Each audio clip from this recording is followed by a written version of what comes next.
Please welcome OSU Alumni Association Senior Associate Executive Director, Christy Caston.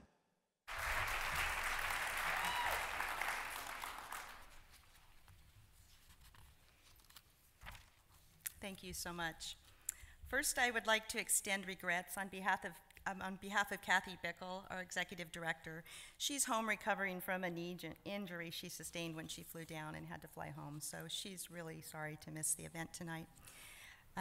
As I know, Kathy would have told you, we at the Alumni Association, we are so thrilled to be a part of this wonderful evening and to introduce tonight's recipient of the Dan Poling Award. Kathy had prepared some remarks for the occasion, and I know she's with us in spirit tonight, so I'm going to go ahead and read some of her remarks to you now. Most of you no doubt know that I'm in my second year as a proud member of Beaver Nation. I hope I can, in some small way, repay the kindness and generosity of spirit Harold Ashford has extended since the first time we met. Most of Harold's and my conversations have been in passing, at social events or working meetings, and once during a lively round of golf.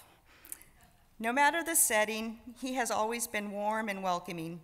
His ability to help us all see that he's genuinely glad to join us as we work on behalf of our great university makes him a powerful force for good in Beaver Nation. How appropriate it is that he receive one of the Alumni Association's highest honors. Now, on behalf of myself and Kathy, I ask you to help me welcome our 2015 Dan Poling Award honoree, Harold Ashford.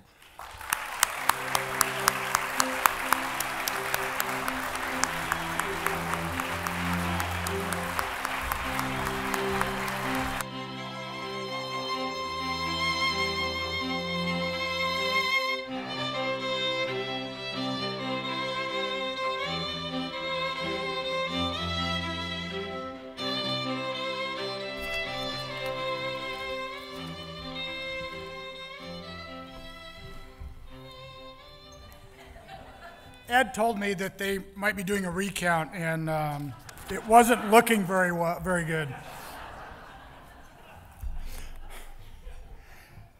Oh, wow. I want to thank Christy Casson and the OSU Alumni Association for this Dan Poling Award. I also want to thank President Ray for his leadership at Oregon State, and especially for his support of OSU Cascades and his wisdom in appointing Becky Johnson as our leader over there.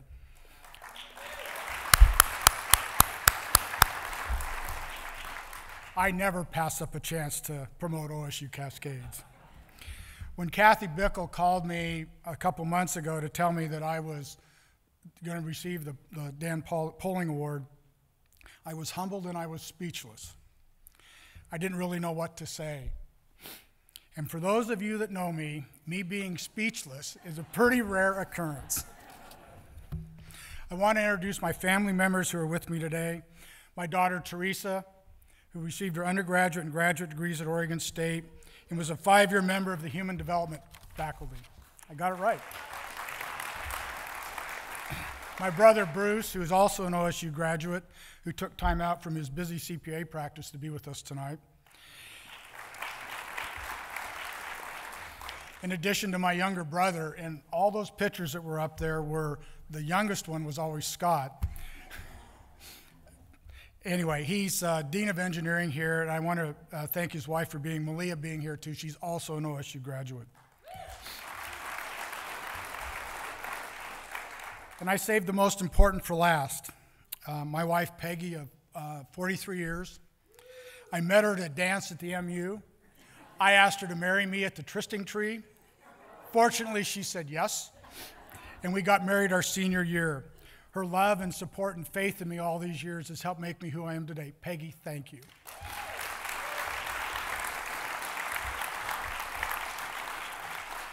When I told my youngest daughter, Katie, that I was selected to receive this award and had to speak in front of 150 people, public speaking is not my strong suit.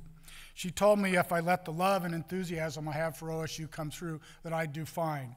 The jury's still out and we'll see where it goes. When I was a senior in high school, was exploring where to go to college, my dad, a 1950 graduate of Oregon State, sat me down and said he and my mother wanted to help me with college expenses. My parents also met at Oregon State and got married their senior year. I think maybe tuition was $125 a term back then, but that was actually when the state of Oregon supported higher ed, but I'm not going to talk about that tonight. My dad told me that they would help me attend any state-sponsored school in Oregon except U of O. I thought about it for a minute, and I said, I think I'll go to Oregon State. Dad goes, great choice, son. When Peggy and I graduated from Oregon State in December of 1972, we moved to the Dalles, Oregon, and began our careers. We didn't return to walk through graduation and slowly were disconnected from the university. And the story about Teresa going to grad school and us getting football tickets and me wondering how I got better seats is true. And Bob, I don't know where you are, but I wanted to remind you we didn't have very many night games back then.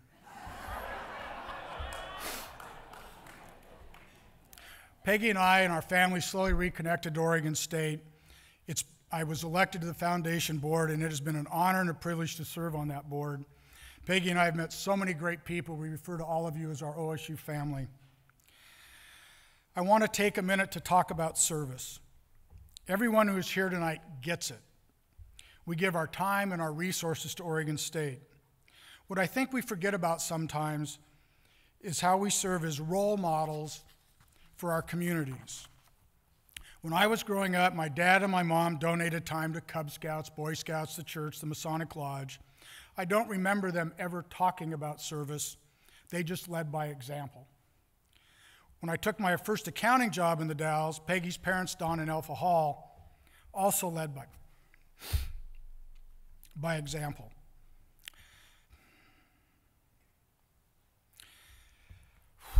Sorry, Peg. We just lost her mom last month. It's just hard. Anyway, they were active in the Lions Club, Port Dalles Rodeo, and the local hospital.